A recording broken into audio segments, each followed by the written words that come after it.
오늘 우리 주신 하나님의 말씀 함께 보도록 하겠습니다. 신약성경 사도행전 18장 18절부터 23절까지의 말씀 함께 보도록 하겠습니다. 신약성경 220쪽에 있습니다. 사도행전 18장 18절부터 23절까지의 말씀입니다.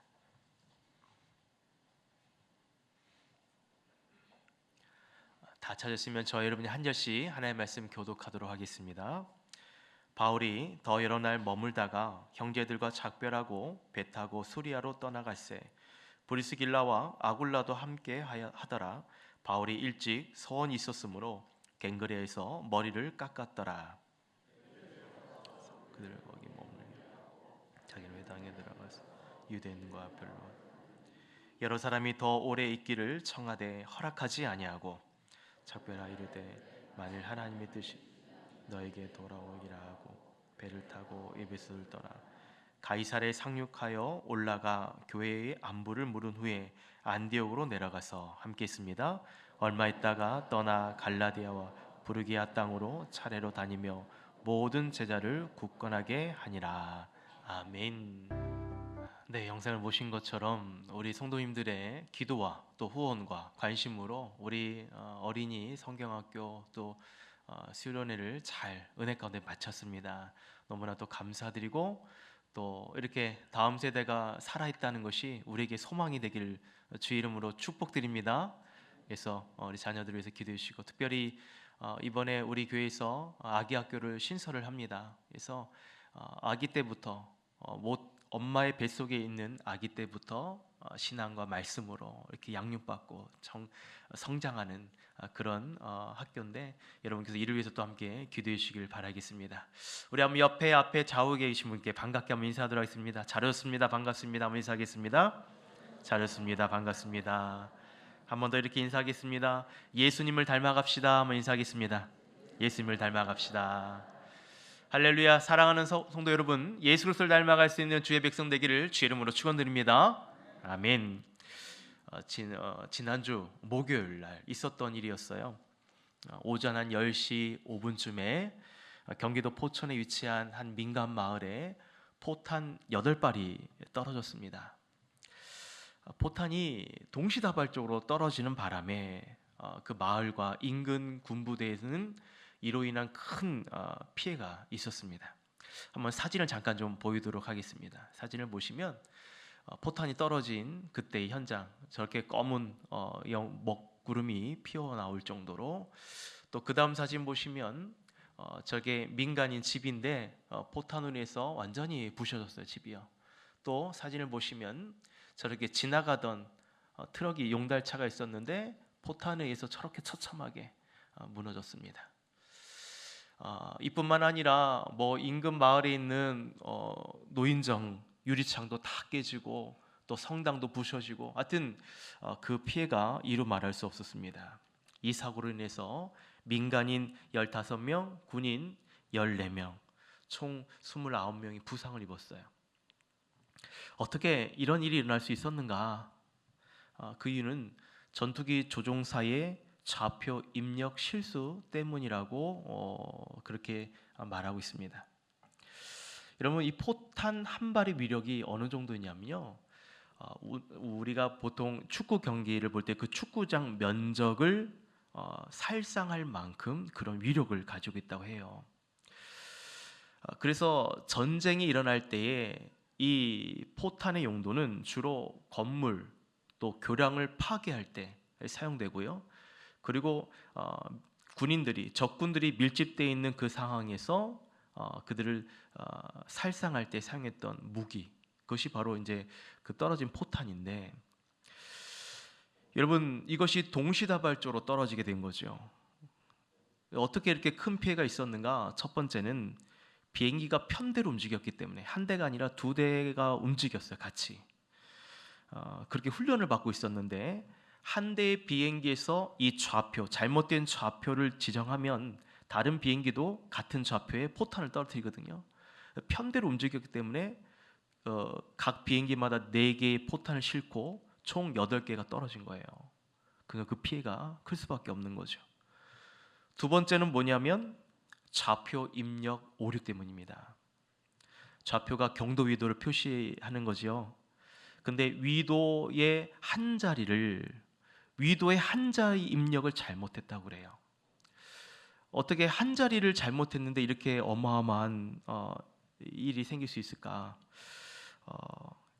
이 좌표의 이 숫자 하나가 그 떨어지는 반경에 큰 영향을 미치는 거죠. 그래서 이렇게 큰 피해가 발생된다고 얘기를 합니다.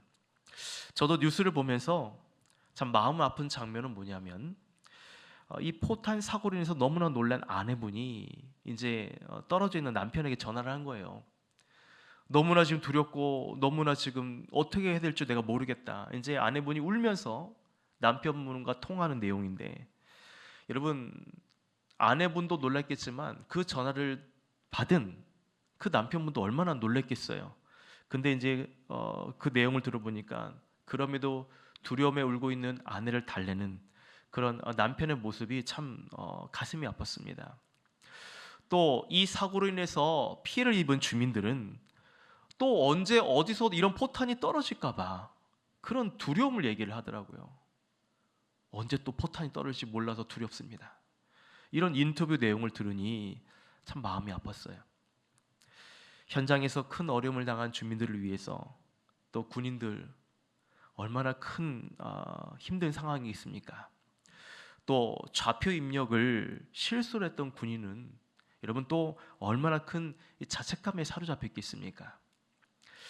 그럼에도 여러분 다행인 것은 현재까지 29명의 부상자만 있었고 사상자는 없다는 것이, 이것이 또한 하나님의 큰 은혜인 줄 믿습니다. 이번 오폭 사고로 피해를 입은 군인들 또 주민들을 위해서, 그 쾌를 위해서 여러분 함께 좀 기도해 주시길 바라겠습니다. 저는 이번 이 사건 사고를 보면서 이런 생각을 해보았어요. 나도 내 인생의 좌표를 지금 잘 맞춰가고 있는가? 우리는 우리 인생의 좌표를 지금 어디에 맞추며 살아가고 있는가? 하나님이 원하시는 인생의 좌표에 맞춰서 지금 제대로 살아가고 있는가? 아니면 내가 원하는 내 인생의 좌표를 맞추면서 살아가고 있는가? 여러분, 내가 원하는 인생의 좌표가 있겠고요, 또 하나님이 원하시는 인생의 좌표가 있겠죠. 근데 여러분, 나는 그 하나님이 원하시는 인생의 좌표와 내 인생의 좌표 사이의 오차는 지금 얼마나 되고 있는가? 이런 물음을 한번 해보게 되었습니다. 하나님을 믿는 성도로서 하나님이 원하시는 인생의 좌표를 맞춘다면 하나님께서는 우리에게 여러분 놀라운 능력을 주셔서 세상을 변화시킬 수 있는 하나님의 거룩한 무기로 사용하실 것이라 믿습니다. 만약 내가 원하는 인생의 좌표대로 살아간다면 우리는 어쩌면 엉뚱한 것에서 우리의 인생을 허비하고 있을지도 모르겠어요. 때문에 우리의 인생의 좌표는 어디에 맞추는가에 따라서 여러분 적군을 물리치는 강력한 무기가 될 수 있고 사람을 살리는 생명의 무기가 될 수 있는 줄 믿습니다. 소망하기는 여러분 우리의 인생의 좌표를 하나님과 그의 아들이신 예수 그리스도께 맞출 수 있기를 주 이름으로 축원드립니다. 축원드립니다. 좀 더 구체적으로 표현한다면 이거예요. 우리의 신앙의 좌표는, 따라합시다, 내 신앙의 좌표는 예수 그리스도를 닮아가는 것에 있습니다. 여러분의 신앙의 좌표가 예수 그리스도를 닮아갈 수 있기를 주 이름으로 축원드립니다. 아멘.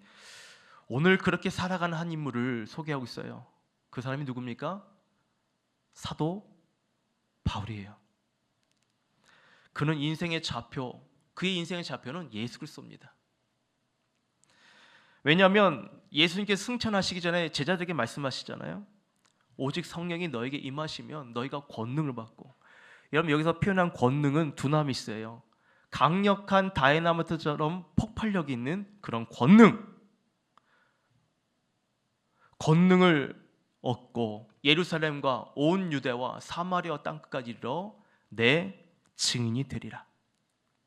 예수님께서 말씀하신 그대로 살아간 사람이 바로 사도 바울이에요. 그는 이방인에게 복음을 전하기 위해서 택함 받은 그릇이라 말하고 있지 않습니까? 저와 여러분이 계속해서 이 사도 바울의 여행 행적을 보면서 말씀을 살펴보고 있습니다만, 사도 바울의 선교 행적을 볼 때마다 날마다 새롭고 날마다 놀랍고 또 많은 도전들을 또 받게 됩니다.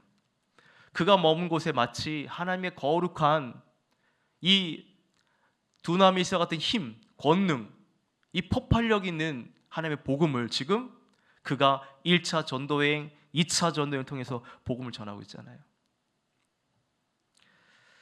여러분, 사도 바울의 이 선교 행적을 볼 때마다 이렇게 놀랍고 새롭고 도전을 받는 이유는 지난주 말씀을 통해 보셨지만, 사도 바울의 직업이 뭐였습니까?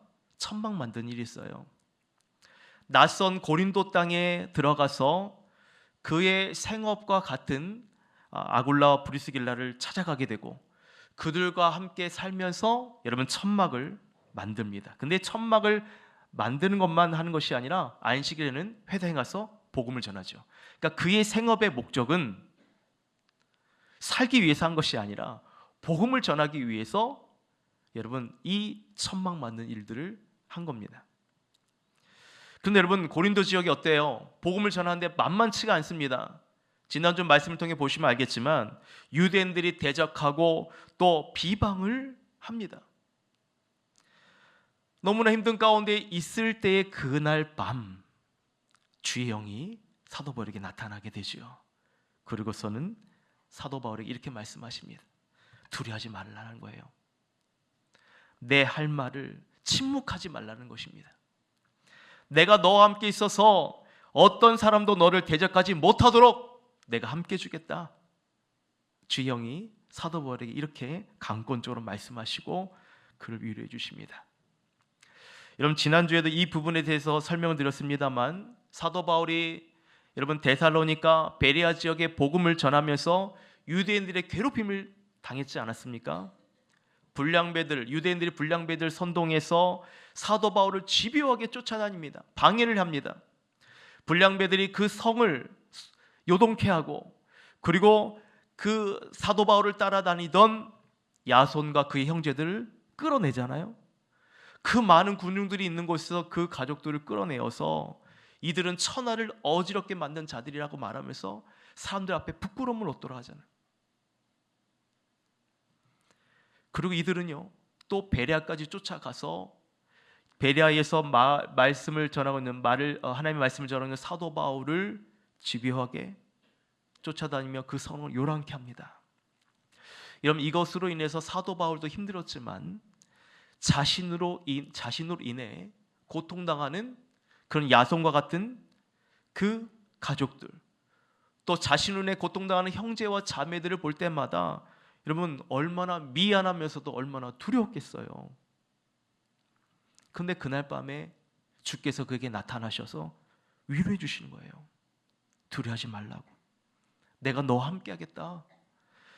어떤 사람도 너를 대적하지 못하도록 너를 지켜주겠다. 그러면서 뭐라고 말씀하시면, 이 성에 내 백성이 많이 있다.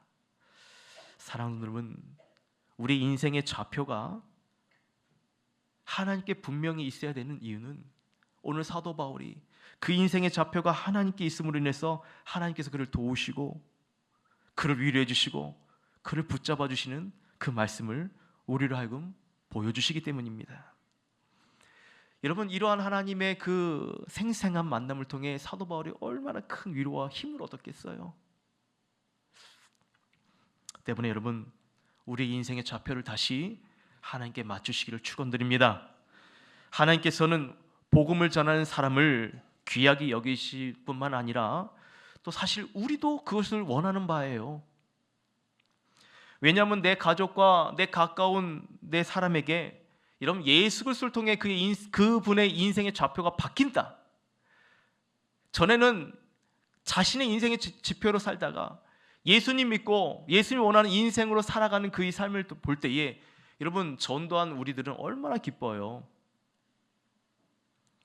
제가 예배를 마치고 나면 저기 로비에서 우리 성도님들 한 분 한 분 인사를 드립니다. 다시 이제 신앙생활을 다시 시작하고자 새로운 마음으로 오신 성도님도 계시고, 저희 교회 등록하셔서 새 가족으로 교회 전혀 안 다니다가 교회 나오신 분들도 계셔요. 저는 그분들을 볼 때마다 얼마나 반갑고 또 얼마나 감사하고 기쁜지 모릅니다. 그것은 이렇게 말씀드리는 이유는 제가 사실 외적으로 이것을 잘 표현하지 못할 뿐이지 제 마음에는 여러분 한 분 한 분 뵐 때마다 참 기쁜 마음으로 어쩔 때는 정말 포옹해주고 싶고 또 그런 위로하고 싶은 마음들이 저의 마음이에요. 여러분이 저의 이 마음을 알아주셨으면 좋을 것 같아요. 왜 목사님의 표정은 저럴까? 내가 왔는데도 그닥 반갑게 맞아주지 않는 것 같아서 혹여나 오해하실까 봐서 이제서야 말씀드립니다. 왜냐하면 여러분 우리 성도님들을 만나면 좀 반갑고 기쁜 또 분들도 계신 반면에 상대적으로 또 어려움 가운데 계신 성도분도 계셔요. 이 어려움 가운데 계신 성도님들을 만나면 제 마음은 또 그렇게 아플 수밖에 없습니다. 여러분도 그러시잖아요. 어떻게든 위로해주고 싶은 것이 제 마음입니다. 그래서 제 표정이 그런 거예요. 기쁜 표정을 짓다가 또 슬픈 표정 지었다가 또 기쁜 표정 지었다가 슬픈 표정 지었다가 제 표정이 이상해 보이겠죠.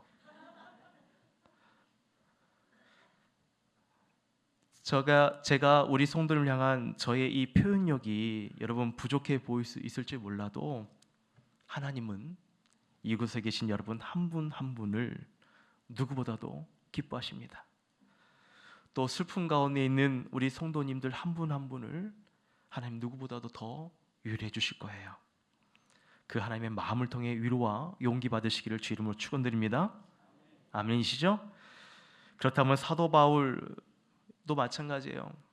이 밤중에 찾아오신 하나님을 통해서 큰 위로와 용기를 얻게 됩니다. 이 성중에 내 백성이 많이 있다. 그러니 넌 두려워하지 말아라. 할 말을 해라. 침묵하지 말아라.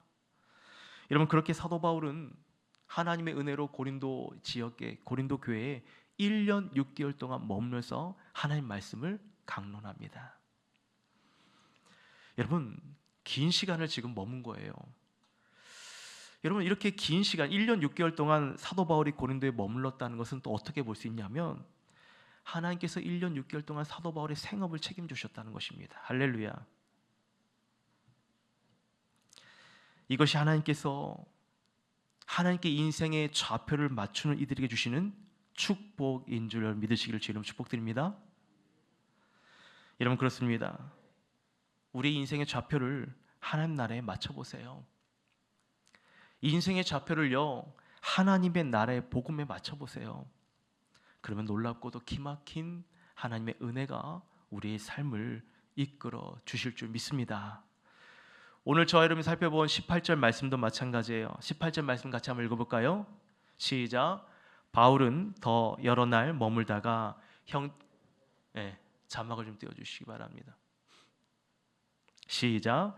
바울은 더 여러 날 머물다가 형제들과 작별하고 배 타고 수리아로 떠나갈새 브리스길라와 아굴라도 함께하더라. 바울이 일찍이 서원이 있었으므로 갱그레아에서 머리를 깎았더라. 자, 오늘 말씀에 보시면 바울은 여러 날 머물렀다. 이 여러 날 머물렀던 곳이 어딜까요? 어디죠? 고린도 교회를 말하죠. 지금 1년 6개월 머물렀던 고린도 교회. 이 본문의 순서상의 흐름을 본다면 1년 6개월 동안 머물고 더 머물렀다는 것을 볼 수 있습니다. 그리고 이제 고린도 형제들에게 작별 인사를 하고 이 수리아로 떠나게 됩니다. 이 수리아는 어떤 지역이냐면 사도 바울이 2차 전도 여행을 처음 시작했던 안디옥 교회에 속한 지역이 바로 수리아 지역입니다. 한번 지도를 한번 좀 보여드리면 이해가 쉬울 것 같아요. 동그라미를 한번 표시해 주시면 첫 번째 동그라미 표시된 곳이 바로 고린도 지역이고 또 그 밑에 조그맣게 글씨 써져 있지만 저한테는 조그만데 뭐라고 써져 있죠? 밑에 고린도 밑에 갱그레아라고 써져 있죠.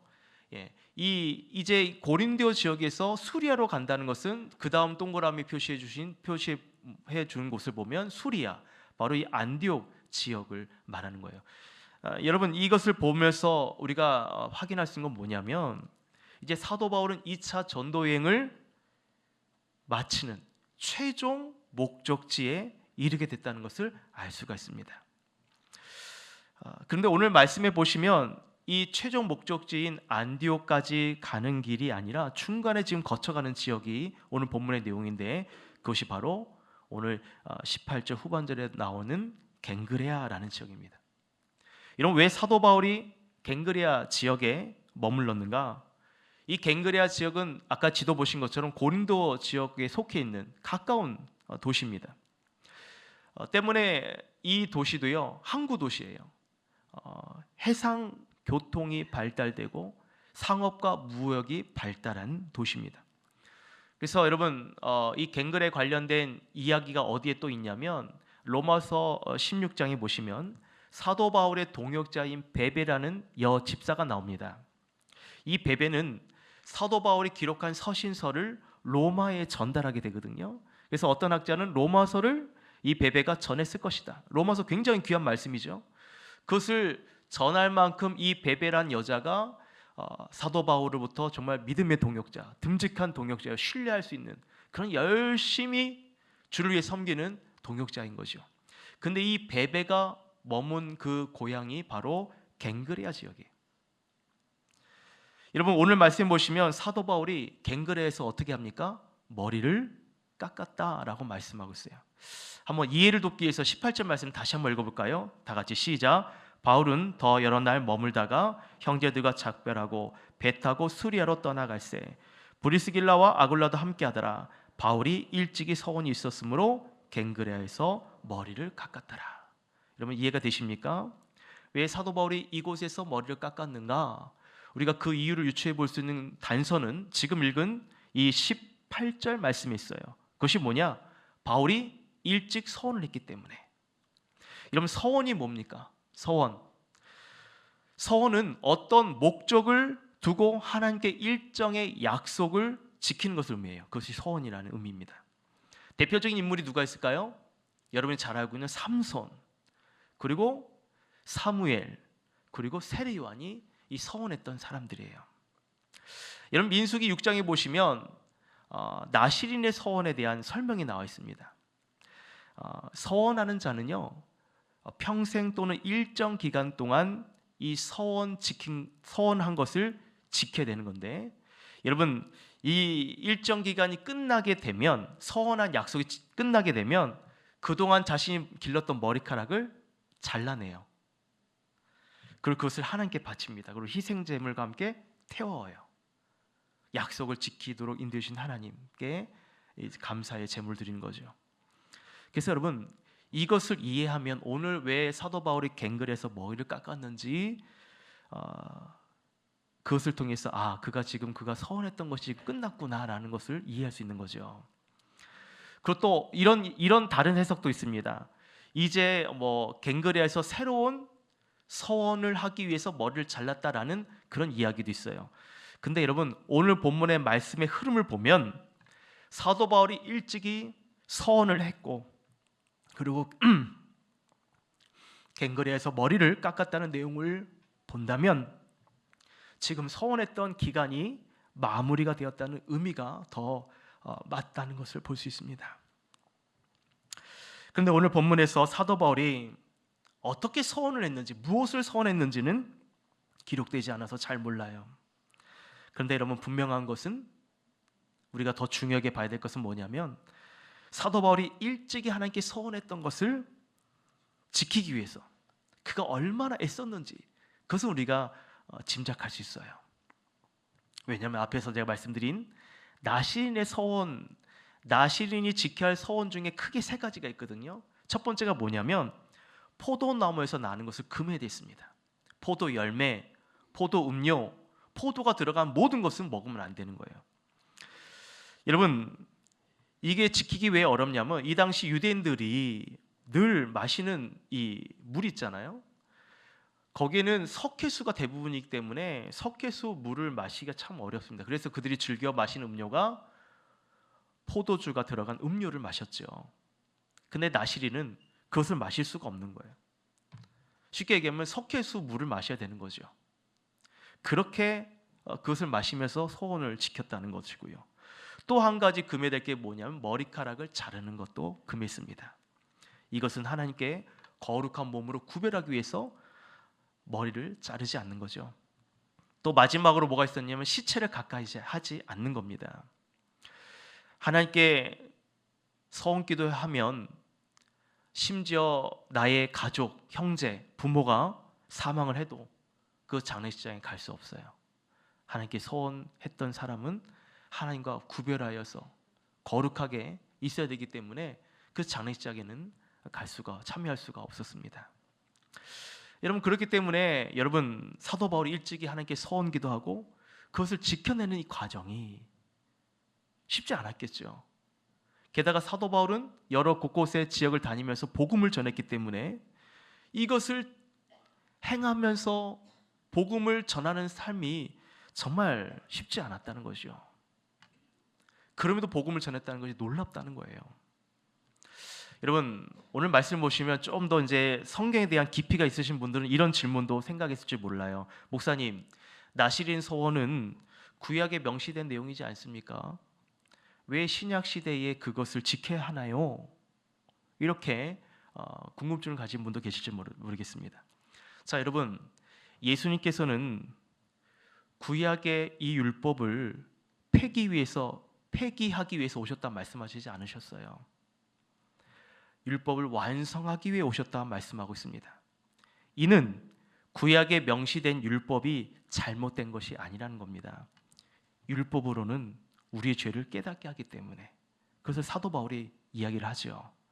그러나 율법으로 할 수 없는 그것을 예수님은 완성하기 위해 오셨다라고 말씀하고 있습니다. 율법을 폐기하고 잘못된 것이 아니라 그것을 완성하기 위해 오셨다.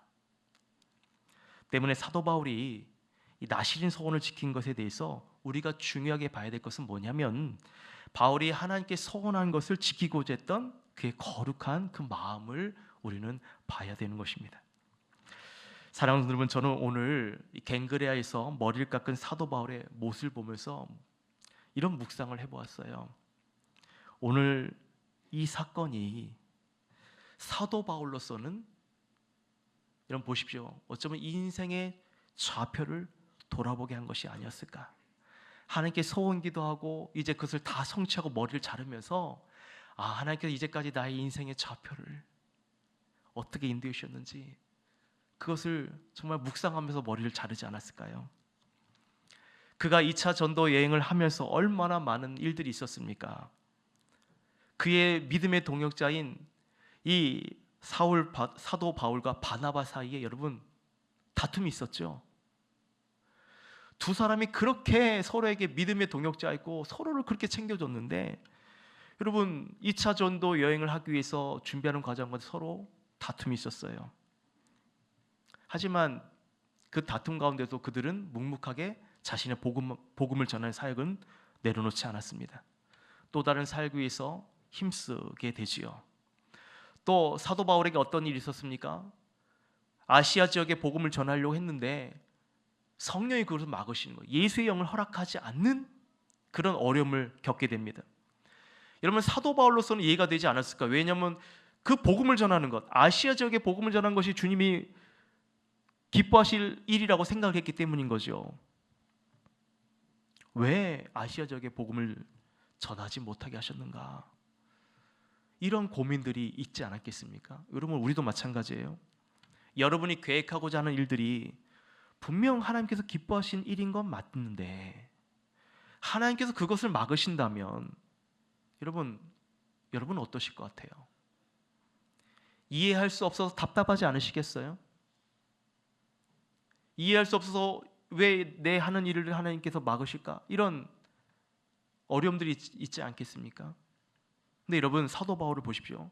하나님께서 아시아 지역의 복음을 전하지 못하게 하신 이유는 바로 마게도냐 환상을 통해서 이 빌립보 지역에 복음을 전하게 하기 위한 하나님의 더 큰 계획이 있었다는 거예요. 여러분 이와 같은 일들이 사도 바울의 2차 전도 여행 가운데 많이 있었어요. 그것도 하나님의 사역을 감당하는 사도 바울의 입장에서는 그런 일들이 있을 때마다 참 어려움들이 많이 있기도 했다는 거죠. 그러면서 또 하나님의 뜻을 찾아가게 됩니다. 여러분, 많은 일들이 사도 바울에게 있었어요. 뭐 이뿐만 아니라 돌에 맞아서 거의 죽게 되어서 성 밖으로 던져짐을 당하게 되기도 하는 그런 일들도 있었습니다. 근데 여러분, 이런 모든 일련의 이 과정들을 사도 바울이 그 갱그레에서 머리를 깎으면서 하나님께서 나의 인생의 좌표를 이끌어 주시는 그것을 생각하면서 그가 뭘 느꼈을까?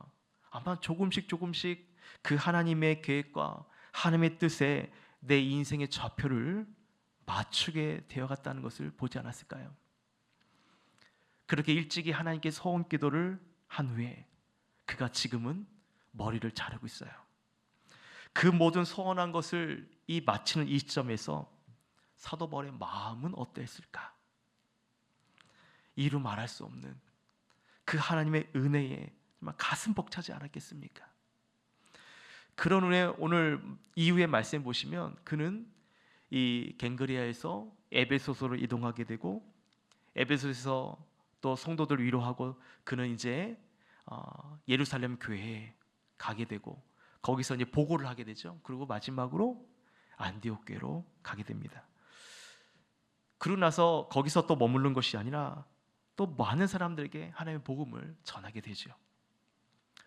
이것이 오늘 전체 내용의 말씀입니다. 말씀을 정리할게요. 사랑하는 여러분, 여러분의 인생의 좌표는 지금 어디 있습니까? 오늘 말씀을 통해서 하나님이 원하시는 이 인생의 좌표를 맞춰야겠다는 마음을 여러분에게 주셨나요? 아니면 내가 원하는 인생의 좌표를 맞추기를 원하십니까? 바라기는 오늘 사도 바울처럼 하나님이 원하시는 인생의 좌표를 맞춰보시기를 주 이름으로 축원드립니다. 여러분, 그러고 나서 그 소원을 이루고 나서 정말 하나님 앞에 우리도 머리카락을 잘라내면서 지금까지 주신 은혜, 지금까지 인도해 주신 하나님의 그 인도하심을 여러분 우리도 고백해 볼 수 있는 그런 은혜의 삶이 있기를 주 이름으로 축원해 드립니다. 축원합니다. 여러분, 앞서 말씀드린 것처럼 그 비행기 오발탄 사건, 한 자리의 오차가 이렇게 극명한 정말 결과를 초래했어요. 인간은 자신의 좌표를 맞춤에 있어서 사람은 그 좌표를 맞추는 데 있어서 실수할 수 있죠. 오류가 날 수 있습니다. 그런데 하나님은 나의 인생의 좌표를 실수하지 않으셔요. 믿으시죠? 때문에 우리가 하나님께 우리 인생의 좌표를 맞춰드려야 된다는 거예요. 하나님 원하신 인생의 좌표대로 따라가야 된다는 것입니다. 그럴 때 하나님께서 여러분의 인생을 아름답게 인도해 주실 줄 믿습니다. 그 인도함을 받는 과정 가운데 여러분 우리가 해야 할 일은 뭐냐? 하나님께서 여러분의 신앙을 맞출 수 있도록 인도해 주실 때에 우리는 그 인도하심에 순적하게 한 걸음 한 걸음 나가는 거예요.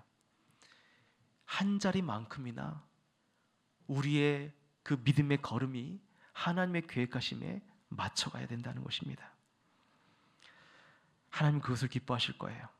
오늘 말씀을 듣고 여러분, 내가 한 자리만큼 바꿔야 할 것이 있다면 그것이 무엇인가? 한 걸음씩 내가 오늘 하나님의 그 좌표에 맞추기 위해서 내가 그 한 자리 그 믿음의 걸음을 해야 될 것이 무엇인가? 오늘 그것을 오늘 말씀을 묵상하시면서 기도하는 가운데에 하나님의 뜻을 발견해 보시기를 주 이름으로 축원드립니다. 축원해 드립니다. 오늘 시간에 주님 말씀을 기억하시면서 함께 이 찬양 고백하며 기도한 시간 갖도록 하겠습니다.